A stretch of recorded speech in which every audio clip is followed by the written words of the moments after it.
na Ataaso honomwa na enka ne CID boss DCOP kan ye boa ene wakeka ne nsase a wotumi abia ya hodo a manfa fo betuma ba behwe wani so ade me territory site ebi e wokowu Ataaso kowu Westminster no emo na obi ye no wo kire se ekwan ye kokodomo no enye kra na sade nsrahwe ho ebetumi di sika bre o my Ghana ne mpanifo hwe no wonye kwan no se bia sika sefata no wonsa beka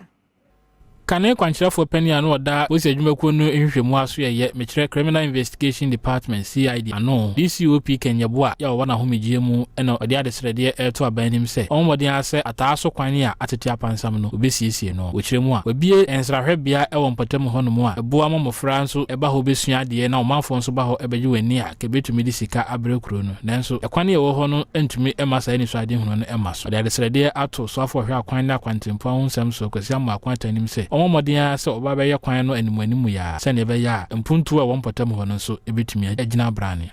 there etu ye hinti bia kesie no ye kwan no stress assembly no any government emeboa it's just about 2 kilometers na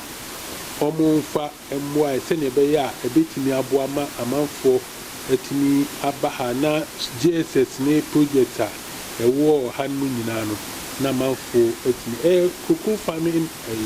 community eno so beboa se ne be ya omunyina cocoa no ni ade no yefa ebetini akọ nyesa ifi June July ekono ebe din pass cars ebetini trucks betini abaha abebefa cocoa no mu ni ade